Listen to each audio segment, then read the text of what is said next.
Assalamualaikum warahmatullahi wabarakatuh. Bismillah, salatu wassalamu ala rasulillah wa ala alihi wa man walah. La hawla wa la quwwata illa billah. Pemirsa, dimanapun berada, gimana kabarnya? Mudah-mudahan senantiasa dalam lindungan Allah Subhanahu wa Ta'ala.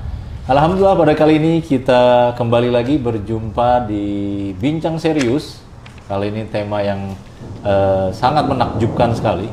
Apa itu temanya? Ya, Islam ala Gattoloco. Wah, apa ini Gattoloco? Makhluk apa ini ya? Kita akan temukan kupas tuntas tafsir Gattoloco dengan tafsir kengacoannya atau kebenarannya. Nanti kita tanya dengan ustadz kita, ya, ahlinya, Ustazuna, Ustadz Dr. Zainal Abidin LCMM Hafizahullah Ta'ala. Gimana kabarnya, Ustadz? Alhamdulillah, bikhairin wa afiyah. Baik, kita akan diskusi tentang Islam ala Gattoloco. Ini kitab ini atau tafsir ini sempat di brand saja, di Orde Baru saja.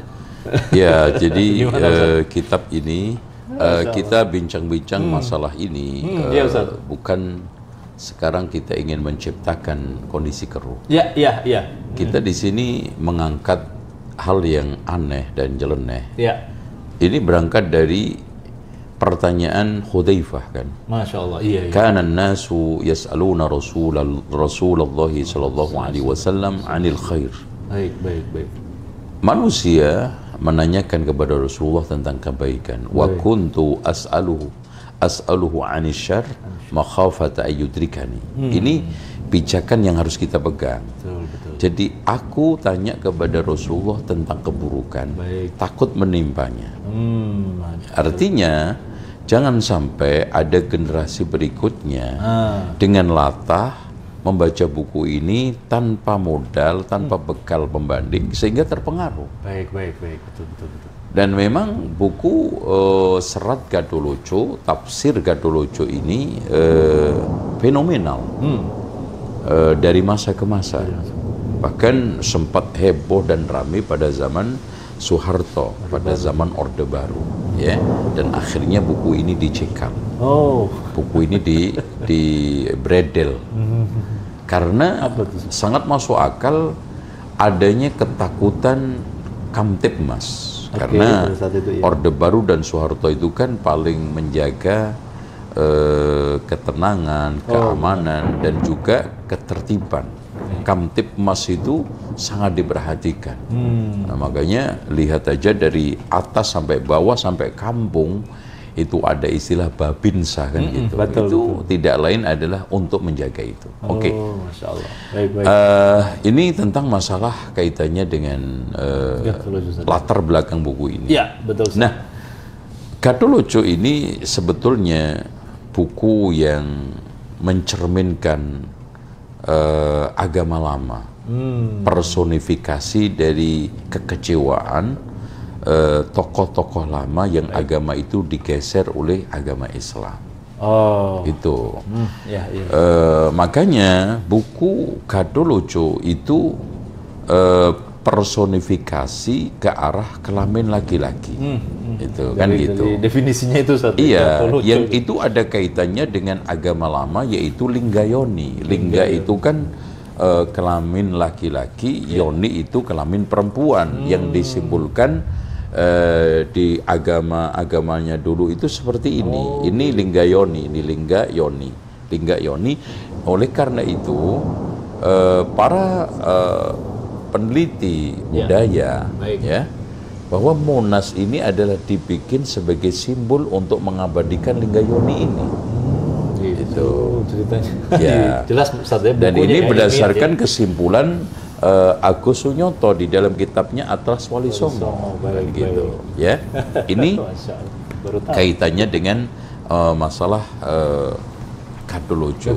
Ya. Definisi itu tadi, Ustaz. Nah, di sana juga ada kitab yang atau buku atau serat dalam bahasa Jawanya itu yang sejalan dengan Gattoloco, yaitu Darmo Gandul.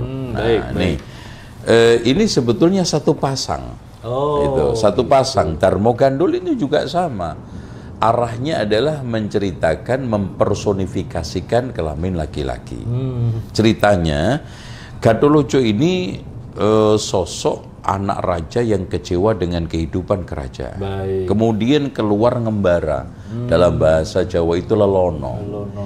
Nah, dalam proses dia itu lelono, ngembara, ketemu beberapa orang. Di antaranya adalah Kiai Ahmad Arif, kemudian Abdul Jabbar sama Abdul Manaf. Akhirnya debat dialog tentang masalah agama, ya.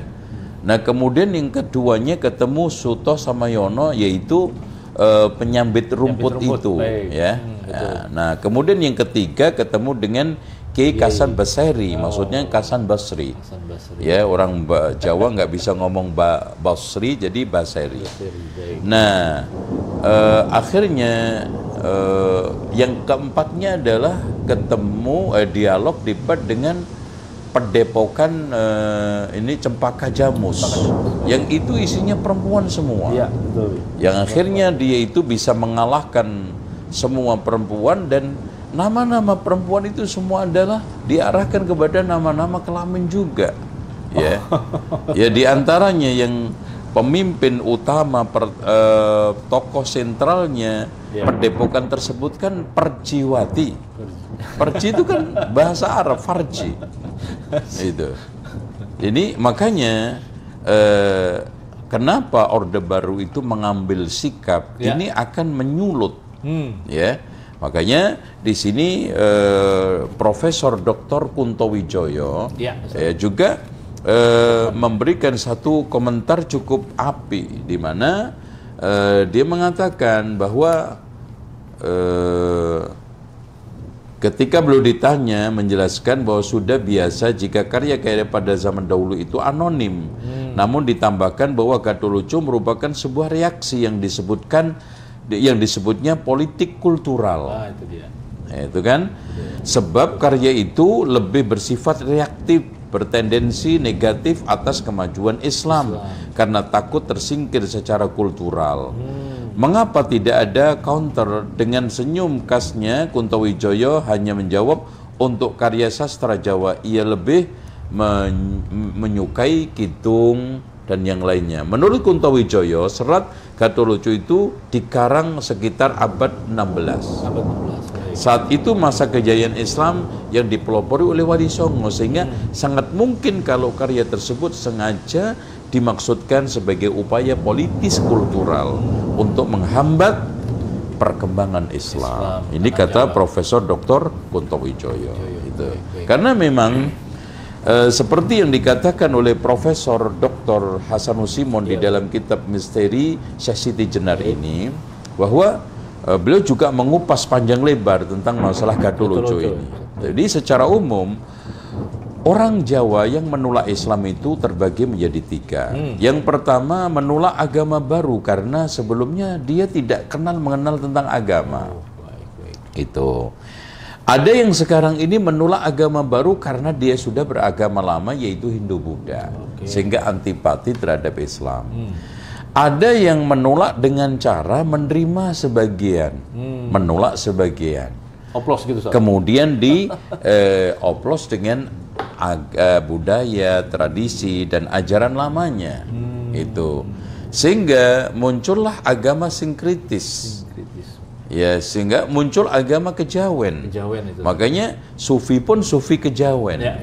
Gitu. Nah, dari sinilah terus bergulir setiap masa agama ala seperti ini itu untuk selalu didengung-dengungkan.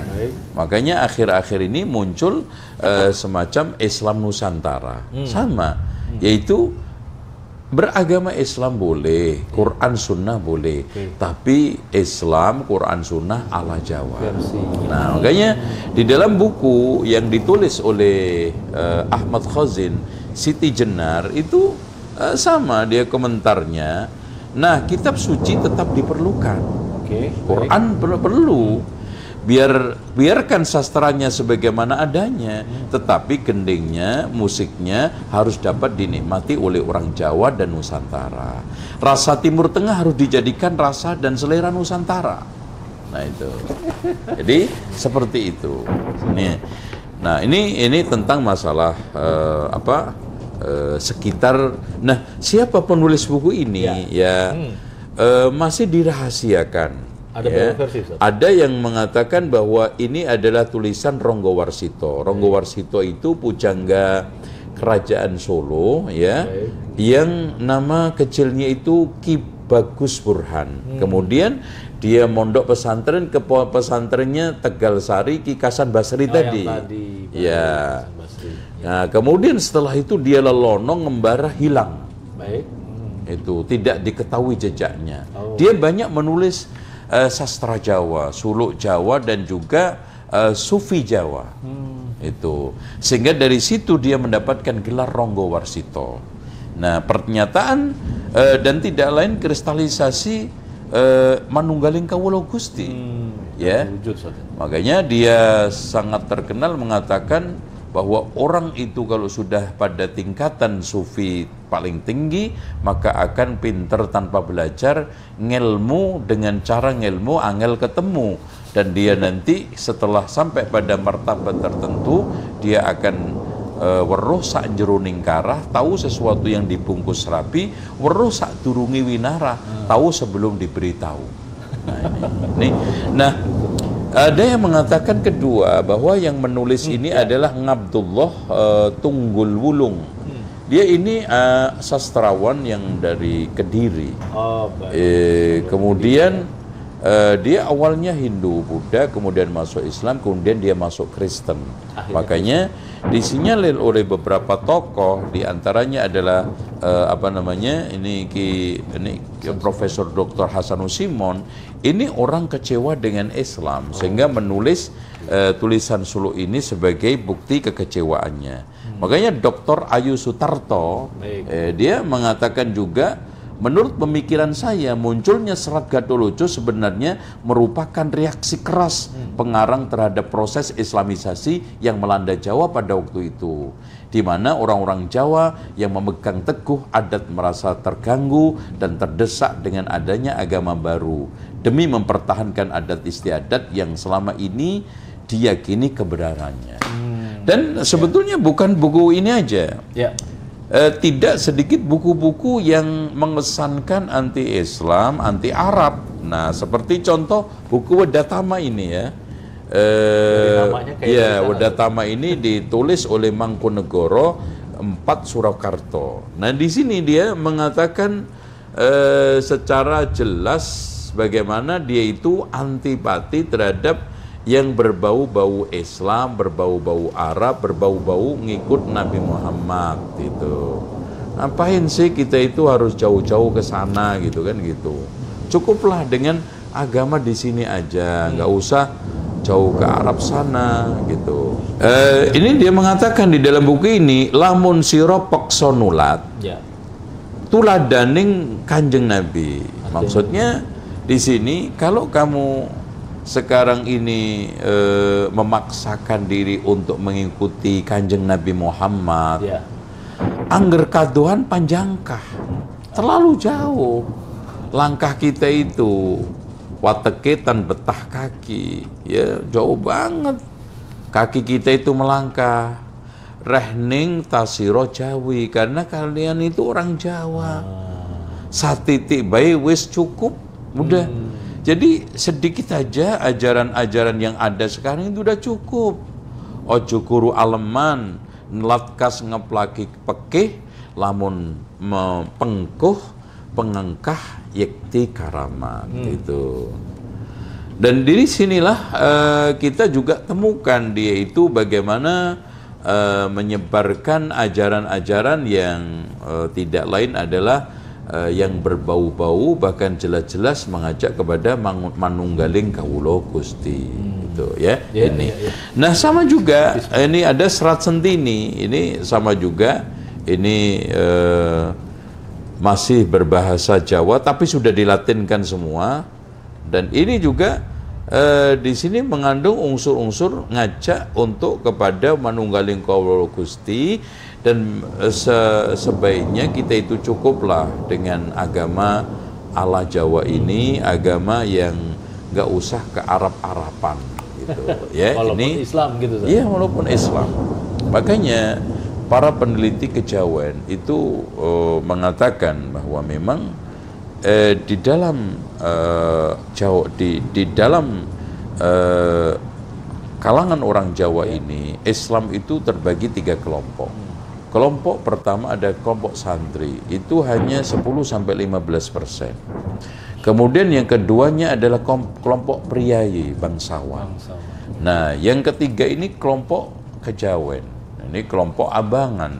Inilah yang mayoritas. Mereka hanya Islam kulit. Mereka hanya Islam yang penting bisa membaca Al-Fatihah lancar untuk dibacakan kepada saudaranya yang sudah meninggal dunia, tapi sholat itu kadang kena, kadang tidak. Dan ini fakta. Kondisi yang ada yang membutuhkan jerih payah kita untuk bagaimana kita itu mendakwai mereka. Berarti ini hasil dari pengaruh serat-serat ini, Ustaz, ya? Buku-buku zaman dahulu itu ya? Jadi pengaruh, dan juga yang tidak kalah pentingnya adalah pengaruh agama lama. Agama lama, ya. Yang kelompok yang dikatakan oleh Profesor Dr. Hasanul Simon tadi mau menerima agama baru, tapi diasimilasikan, dioplos, diadon, sehingga tampak budaya Jawa Nusantara itu masih terakomodir, gitu.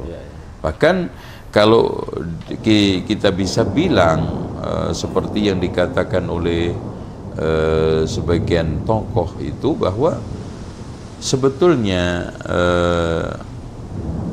Islam di Jawa itu hanya sekedar langgam, hanya sekedar baju luar yang kelihatan robek-robek, yang kelihatan tubuh Hindu Buddhanya, animismenya, gitu. Makanya perjuangan untuk menyampaikan Islam yang hak, Islam yang berdasarkan Al-Quran dan Sunnah, Islam yang diajarkan oleh Rasulullah SAW itu sampai hari ini mengalami berbagai macam perjuangan-perjuangan yang berat, tantangan-tantangan yang berat, hambatan-hambatan yang berat. Benar. Itu, ya, itu. Sangat luar biasa. Kita kembali lagi, Ustaz, ya, ke Serat Gatholoco. Tadi Ustaz sudah sampaikan ada di berkelana atau mengembara Gatholoco ini bertemu dengan 3 kiai tadi, Ustaz. Bisa diceritakan, Ustaz, itu seputar apa tuh diskusinya? Pertama, di dalam tafsir Gatholoco ini dari gambarnya aja sudah gambar menunjukkan orangnya. Di sini dikenalkan dalam buku ini tubuhnya pendek, kecil, rambut keriting, wajahnya kusam, mata juling, dan kedua alisnya bertemu. Hidung pesek, mulut kecil, gigi menonjol, keluar dan putih. Bibirnya tebal berwarna biru, dagu besar menonjol, telinga mengkerut, lehernya pendek dan membesar, baunya ramping tipis, tangannya pendek dan kuat, jari-jari tangannya tak beraturan. Dadanya berlekuk-lekuk, perut melembung dan pantatnya menggantung, dengkulnya membentuk huruf X dan jalannya tertatih-tatih, kulitnya bersisik gelap, napasnya kembang kempis seperti selalu kecapean, dan tiap saat selalu ngelinting tembakau yang dicampur dengan candu.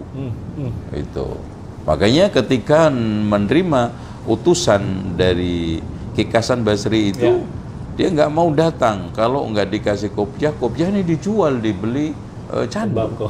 Itu ya. Ini kondisi. Kalau kita lihat dialognya yang pertama yang menyinggung perasaan kaum muslimin dan juga Islam adalah ketika dia dialog dengan Sutonoyo tadi, penyambit rumput. Dia mengatakan agama itu bebas. Itu. Itu. Yang agama itu bebas, sesuka orang hidup. Makanya inilah yang sebetulnya menginspirasi liberalisme. Nah, itu dia. Iya. Jadi campur kan semua ya. Biar agama Cina jika tulus lahir batin sungguh akan diterima. Jadi kalau begitu guru yang mengajari agamamu itu salah. Jadi dia itu stressingnya pokoknya sangat nggak suka sama sekali terhadap guru-guru ngaji yang mengajarkan Islam, kiai-kiai yang mengajarkan Islam, ulama-ulama yang mengajarkan hukum fikih Islam. Jadi kalau begitu guru yang mengajarimu itu salah, itu agama kafir. Jadi orang yang keluar dari Hindu ke Islam itu kafir, murtad. Itu dibalik-balik dia. Agamaku yang suci yaitu agama rasa. Gitu. Kalau ingin tahu agama rasa, yaitu agama yang menuruti perasaan yang dirasakan hati, rasa badan dan lisan, itu semua aku turuti. Rasanya manis, gurih, pedas, asin, masam, kecut, pahit dan getir semua. Artinya agama manapun kalau nanti itu dioplos dengan baik, disajikan dengan baik, akan menjadi menu yang multikultural. Nikmat juga. Makanya mereka membanggakan bahwa kekuatan utama bangsa Indonesia itu apa? Pada kebinekaan, keragaman. Baik. Itu. Apa ini yang ini, Ustaz? Boleh dicuplik menginspirasi Bung Karno terhadap pemahaman bernegara ini yang dioplos jadi 3 itu, Ustaz? Iya, sebetulnya hal ini sinkritisme atau kalau kita bisa bilang adalah liberalisme, itu ternyata bukan hanya dialami oleh Soekarno dengan nasakomnya. Baik. Tapi sebetulnya dulu pada zaman Singosari, Raja Kertanegara itu pernah menyatukan 3 agama. Hindu, Buddha, terus kemudian animisme. Makanya dia membuat satu agama Siwa Boja. Ya. Siwa itu mewakili Hindu, Bo Buddha, Ja Jawa. Siwa Boja. Gitu. Dioplos juga. Tapi pada akhirnya Raja Kertanegara ini termakan oleh idenya itu. Pada saat dia diserang oleh Jayakatwang, semua agama pemeluknya nggak bela dia. Bingung. Iya. Hindu nggak berpihak kepada dia, Buddha nggak membela dia. Orang-orang Jawa yang beragama animisme juga membiarkan dia diserang oleh Jayakatwang, akhirnya kalah. Gitu. Nah ini mungkin Soekarno berusaha untuk beristihad, untuk menyatukan berbagai macam kultur yang kompleks. Makanya awalnya Indonesia itu kan diberi Melanesia. Dilihat dari pulau-pulaunya. Akhirnya berubah menjadi Indonesia, dilihat dari etnisnya yang banyak, yang berwarna-warni, kan gitu. Nah dari situlah sehingga Soekarno mencoba untuk menyatukan nasional, komunis, Islam di dalam satu wadah yaitu Nasakom. Nah kalau kita lihat akhir-akhir Orde Baru menjelang reformasi juga kan ada tokoh-tokoh seperti Nurholis Majid yang menggagas agama ini disatukan aja. Bahkan ada yang mengusulkan 3 kitab suci itu dicetak dalam satu buku. Al-Quran ada, Taurat aja, Injil ada, yaitu Al-Quran Perjanjian Lama, Perjanjian Baru. Karena dia mengumpamakan agama itu seperti roda, sepak, berbagai macam arah tapi menyatu di dalam satu poros. Itu seperti rel kereta, meskipun berbeda tapi nanti akan mengantarkan pada satu tujuan. Nah ini sama. Itu dia dari situ mengalirnya. Dan kalau kita lihat nih bagaimana dialog-dialog dia dengan Ki Hasan Basri ini tampak sekali juga ketidaksenangannya terhadap Islam. Lihat kegiatan hidupnya, untung atau celaka tidak lain adalah yang maha suci. Seumpama Allah marah, jadi membenci kafir, murtad kepada yang widi. Jadi orang yang keluar dari Hindu itu murtad dalam versi kitab ini. Baik sebelum wujud diciptakan di dunia, jadi tidak punya musuh kepada Sang Yang Agung. Jika demikian Tuhanmu itu tidak punya budi. Jadi makanya pernah saya dengar juga, Allahmu dengan Allah saya itu beda. Ya, senang membuat kesusahan, mengadu-adu orang Islam dengan kafir, berbeda dengan Allahku. Ya, lengkap sekali gunanya, menuruti semua keinginan umatnya. Tidak ada kafir Islam, berbeda-beda yang beragama. Maksudnya nama agama, kegiatannya berbakti kepada yang widi, yang disebut-sebutnya. Yang penting terus-menerus tanpa berganti agamanya. Langgeng terus, siapa yang berganti agama, menolak agama yang lama, itu kafir namanya. Sebab menolak kodrat yang widi, agamamu itu kafir. Menolak leluhurmu seperti menolak kodrat yang agung. Doamu sia-sia menyebut nama yang widi. Kamu itu bisa bicara. Jika kafir sukmanya masuk api, sukmanya orang Islam itu semua masuk surga. Apa kamu sudah pernah mengalami mati? Tahu surga neraka tempatnya di mana? Jadi logika-logika eyelan ini dipakai. Jadi kalau kita ceritakan tentang surga neraka, emang kamu udah pernah mati? Itu kan gitu.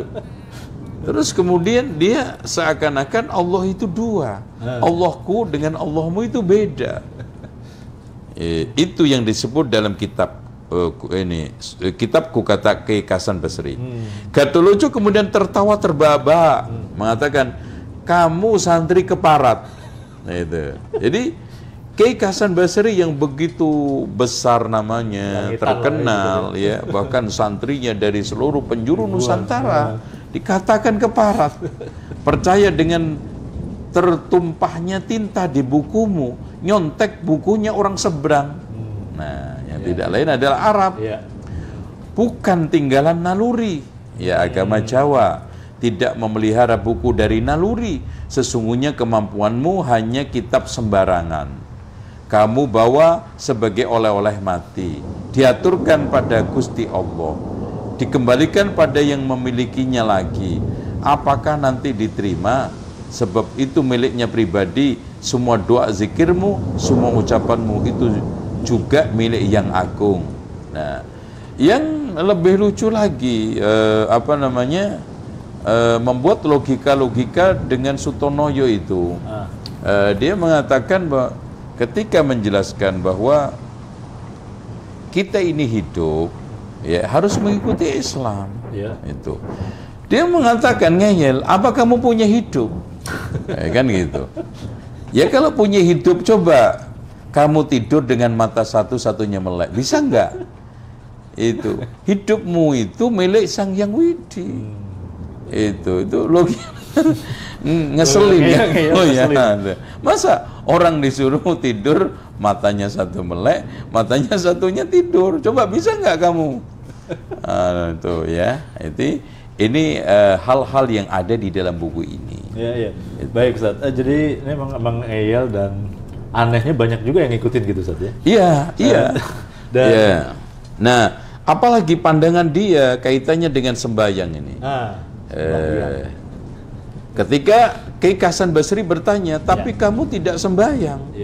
Kata Gatoloco berlan bicara, sembahyang terus, tidak putus-putus. Sujudku sujud ingat, kiblatku tengahnya bumi. Persamaan napasku sujudnya, napasku keluar umbun-umbun. Salatku kepada Allah keluar dari otakku, sembahyangku kepada Allah yang keluar dari lisanku, sembahyang kepada Rasulullah yang keluar dari hidungku. Ini zat pertandanya, itu talinya hidup. Semua dari nafsuku setia menyebutnya Allahu Akbar.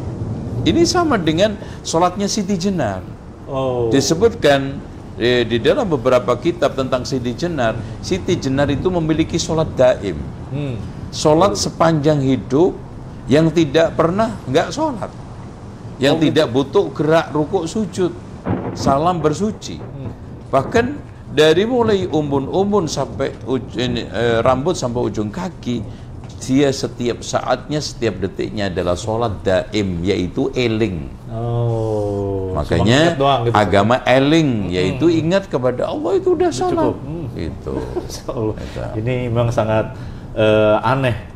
Dan di sini seperti di referensi lain kita baca, memang kalau membaca tafsir ini seperti kayak kita mau santan tapi harus metik kelapanya dulu gitu, Ustaz. Buka dulu, batoknya diambil, baru baru paham gitu loh, Ustaz. Nah, ini ada perkataan dia yang apa maksudnya nih? Serangga yang bergerak di tanah undur-undur, maksudnya dalam kurung. Sesungguhnya aku tidak akan mundur. Kain yang membentuk lubang dalam kurung sarung. Sinar panjang yang mengandung air dalam kurung pelangi. Pakaian lelaki bebet yang harus terbawa. Daun yang tumbuh di tanah kecambah. Mangga besar bau menyengat. Kuen itu apa? Iya, ini memang sang cangkriman orang Jawa itu suka membuat satu mukaddimah pembicaraan. Contoh, anake kebo gudel, anake sapi pedet. Nah, baru ngomong dia. Itu. Nah, yang sarung tadi apa tuh, Ustaz? Ya, ini juga kaitannya. Makanya pakaian laki-laki itu diberi nama sarung. Itu sarung itu tempat penutupnya barang sing nyurung, dorong, yaitu apa? Kelamin laki-laki. Situ lagi. Ya, terus kemudian pakaian perempuan itu kalau di Jawa Tengah kan jarit, kalau di Jawa Timur itu sewe, yaitu penutupnya barang sing suwe, yaitu kelamin laki perempuan.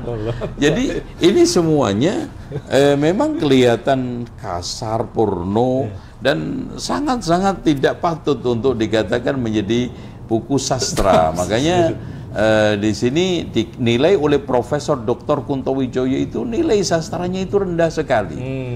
Bahkan yang ada adalah pornografi, yang ada adalah penghinaan terhadap Islam. Dan bagaimana lebih pornonya lagi itu ketika dia sukses dialog dengan Padepokan Cemara Jamus tadi, dan bisa menaklukkan semua karena janji kalau sudah bisa mengalahkan maka dia ikhlas untuk dikawin sama Gatholoco. Ada berapa tuh, 4 atau 5? Ada banyak sekali karena kepala Padepokan juga kalah. Nah itu. Jadi ini semuanya betul-betul tidak bisa diterima oleh moral, oleh norma, oleh agama apalagi, dan logika waras. Baik. Nah, di sini kita ambil hikmahnya, pemirsa sekalian. Lagi-lagi kita diskusi ini untuk tujuannya adalah pendewasaan beragama, gitu, Ustaz, ya. Iya. Kita coba ambil hikmah dari teorinya beliau, nilai-nilai wasatiyah dari diskusi kita tentang Islam ala Gatholoco ini. Gimana, Ustaz? Silakan, Ustaz.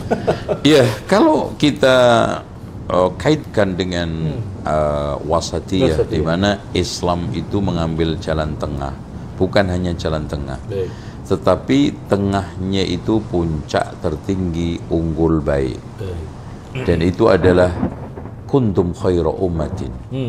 Begitu juga kita ketika mengambil satu ajaran, pendapat, dan pemikiran. Dan juga ketika kita itu berperilaku, harusnya perilaku kita itu unggul, pendapat yang diambil itu unggul, bagus, terpilih. Begitu juga pemikiran-pemikiran. Tidak rendah. Baik rendah dari sisi kanan, rendah dari sisi kiri. Kita ambil puncak itu gunung. Nah, kaitannya dengan ajaran yang disebarkan oleh Gatholoco ini, sedikit komentar Profesor Dr. Hasanus Simon, ya. Beliau mengomentari sampai ada 12 poin. Masya Allah. Itu. Perdebatan antara Gatholoco dengan 3 guru penyebar Islam murid Kiai Hasan Basri. Dengan teka-teki yang disampaikan oleh Gatholoco tersebut pantas saja tidak dapat dijawab oleh Ahmad Arif dan kawan-kawannya. Karena itu sama sekali tidak mencerminkan ajaran Islam. Ngapain dijawab? Kan gitu. Ini yang kedua, kata Profesor Dr. Hasanus Simon, pandangan Gatholoco tentang pengertian agama nampak dalam perdebatannya dengan 2 orang penyambit rumput, Suto dan Noyo, yang menganggap bahwa semua agamanya sama. Itu berarti bahwa Gatholoco mempunyai pandangan wahdatul wujud, wahdatul adyan, bukan hanya wahdatul wujud yang kaitannya dengan perwujudan Tuhan dengan manusia, tapi wahdatul adiyan. Semua agama itu sama. Dan ini jelas tidak sesuai dengan ajaran Islam.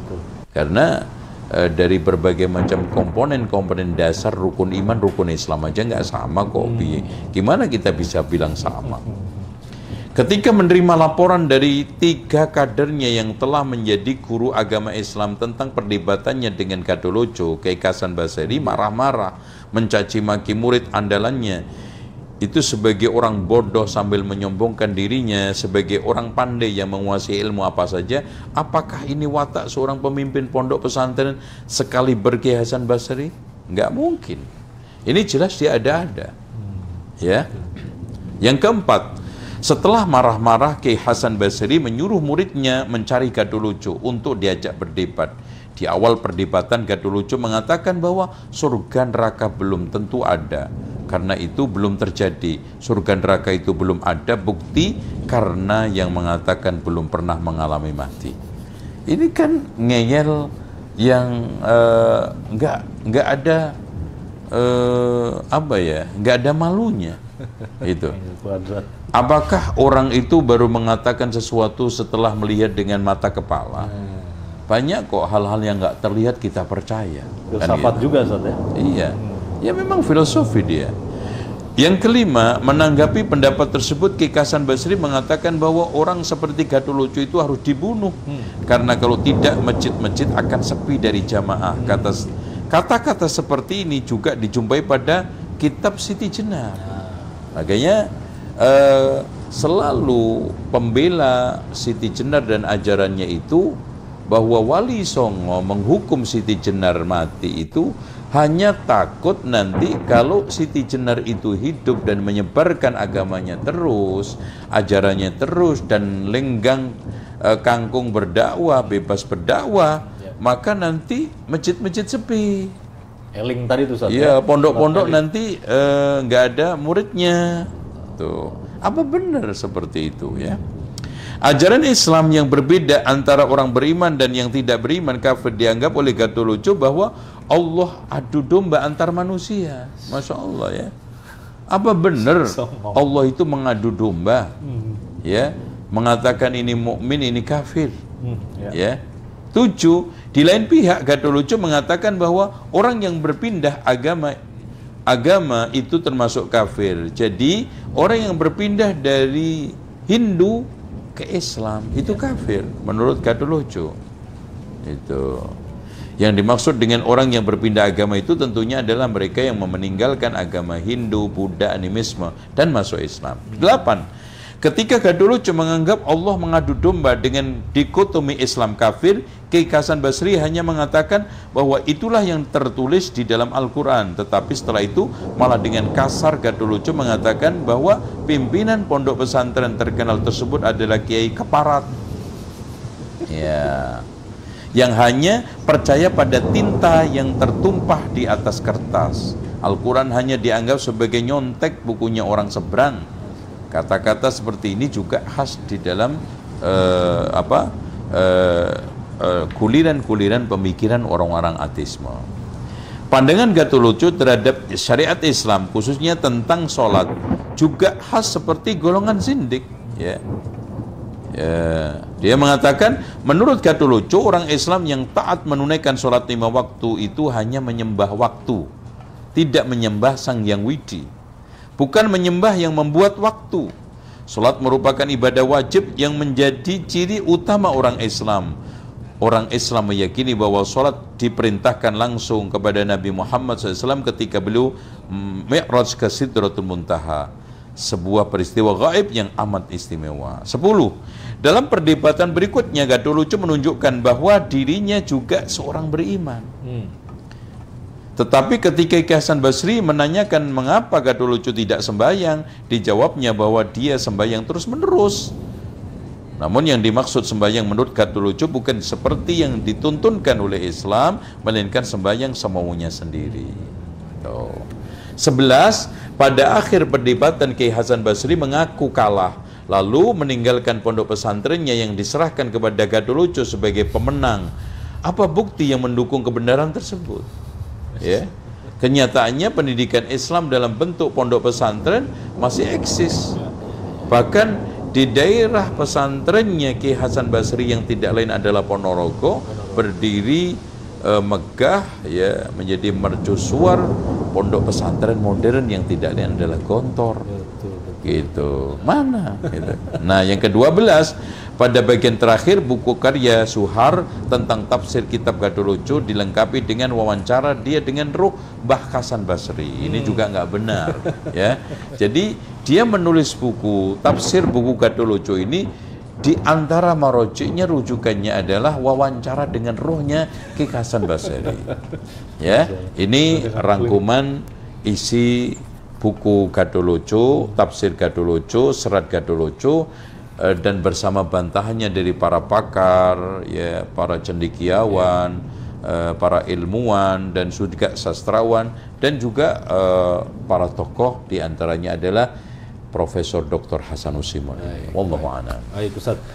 Kalau boleh terakhir Ustaz, satu atau dua poin dari nilai-nilai wasatiyah apa yang bisa kita ambil ini Ustaz, biar tercerahkan juga para kaum muslimin Ustaz.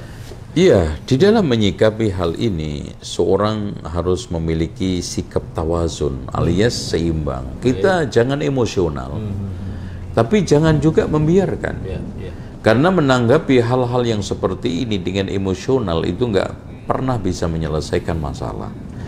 Tetapi kita terus menguatkan, membentengi diri kita dengan akidah yang sahihah, mempertebal keyakinan-keyakinan kita, dan yang tidak kalah pentingnya adalah terus thalabul ilmi untuk memperkuat keilmuan kita, karena ilmu itulah yang bisa memilah-memilih dan bisa mengarahkan orang menghalu kepada tempat yang lebih baik. Itu. Dan mungkin yang bisa kita petik nilai wasatiyah yang berikutnya adalah kita harus bersikap i'tidal, alias teguh tegar di tengah berbagai macam syubhat. Karena ini adalah syubhat. Dan kita sampaikan ini bukan mengada-ada, bahwa kita ingin mengenalkan kepada kaum muslimin, kepada ahli sunnah wal jamaah, ini kenyataan bangsa Indonesia. Ini adalah objek dakwah garapan kita.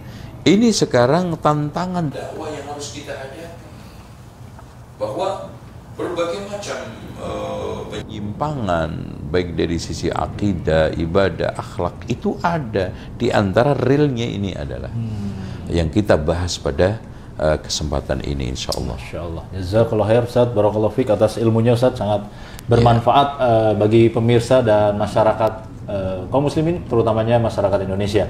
Baik, bagi pemirsa sekalian yang tadi dikutip beberapa kitab oleh Ustadz, beliau juga punya kitab Fakta Baru Wali Songo. Yang ingin mendapatkan silakan menghubungi 0811 816600. Sekali lagi 0811 816600. Insya Allah kita berjumpa lagi di lain kesempatan dengan tema dan topik yang sangat lebih menarik lagi. Lebih kurangnya mohon maaf. Wassalamualaikum warahmatullahi wabarakatuh. Assalamualaikum warahmatullahi wabarakatuh.